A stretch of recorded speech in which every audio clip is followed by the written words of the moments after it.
I don't know if it's me or if it's maturity, but I think that Cyborg's starting to show her age, I guess. Or would you say that it's just that she's older, better, wiser? T-shirt controversy with Fight View 360. Cyborg got her face fucked. I guess that was a little bit too graphic. Larissa Pacheco, in my opinion, won 2 rounds. You could argue that she won round number 2, but me, I gave round 1 and 2 to Cyborg, and round 3 and 4 to Pacheco, and round 5, Cyborg seemed to have eked it out. But I will not be surprised if it goes the other way. But depending on what the judges were seeing, oh my gosh, look at that. Depending on what the judges were seeing, you can look at Cyborg's face, and if you're one of those type of fans or judges or people who judge fights off the way a fighter may look in the ring, octagon, or smart cage, then you're going to see like, damn, Cyborg got her ass beat. But that's not necessarily the case. It's rare, or at least in my experience in covering and watching Cyborg over the years, that I've ever seen someone that came across as more powerful and stronger than her, if that makes sense. Because wherever she was hitting her with, Mina Pacheco to Cyborg, she was cutting her up. I'm talking about some cut on both eyes, leaking from the mouth, face. I want to get you a clip, but I have to be very careful.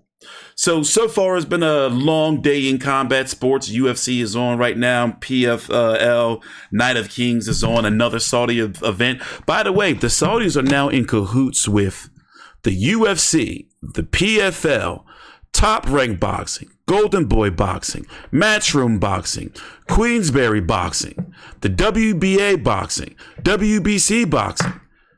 Like it just goes on and on. By the way, here are the strikes: 91 to 133, 91 of 133 for Pacheco, 108 of 145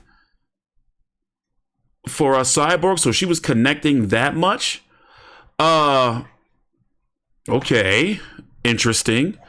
By the way, why did we never? Oh, let's listen in. Cards, we'll welcome to the smart cage for the presentation of the world title belt, His Excellency Bandar Al-Khadi, Vice Minister of the Ministry of Sports, and Abdulaziz Julaidan, the Chairman of the Saudi MMA Federation, along with.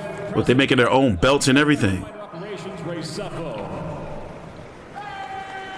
And now, ladies and gentlemen, having gone the distance, we'll go to your 3 judges. Your first, Mark Collette, scores at 49 to 46. Judge Hadi Ali, 49-46. Judge Sal D'Amato, 49 to 46. I'll have it for the winner by unanimous decision. And now the PFL Super Fights Women's Featherweight World Champion, Chris Cyborg. The legend adds to her legacy. I would like to see the scorecards. Let me see if I can find them real quick. And let's look at see what the fans were saying online. But yeah, let's see here. I don't think we're going to get the scorecards. How did she eat this kick, by the way? This was this round number 2, I believe it was. Lucky for her, Mina Pacheco, that it was the shin. I meant the foot and not the shin that smacked her. Let's listen in the background to the post-fight interview. I want to see if I can find these scorecards. Chris.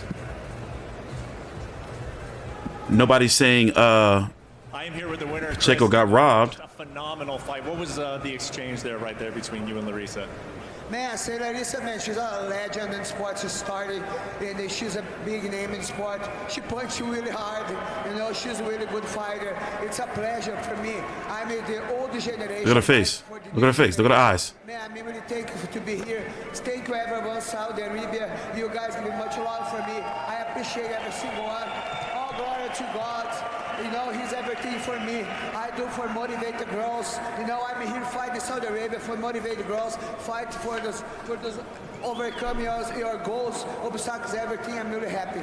Chris, you've been winning belts for 20 years, but you came into this one against a younger opponent, your first fight in the PFL as an underdog. How does that feel? Why did we never get Legacy Tour? Dubai, here is Dubai, February, I'm gonna be ready, Old Savage, let's go. Always a pleasure watching you fight, Chris. Congratulations. Sean, back to you. Why did we never get a Kayla Harrison fight? Let me know down in the comments the politics behind that. I just feel like at 39 years old, yes, she got the fight with Amanda Nunes. Yes, she got the fight with Holly Holm. But why do I feel like she just like could have did more in her career, or that, she was blackballed a bit? I mean, do people feel that way? I mean, yeah, we know the UFC, she went out bad there, but for the most part, it just feels like she's underaccomplished. I don't know. Maybe it's just me.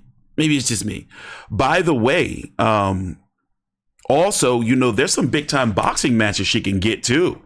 With a Carissa Shields, maybe at 154, a Katie Taylor at 135 or 140, Amanda Serrano. There's some fights out there she can get, in boxing when the MMA is done. Thanks for watching. Please subscribe. Follow me on Twitter at T Street Controversy. Here's my Twitter right here on the screen, and it's down below in the description box.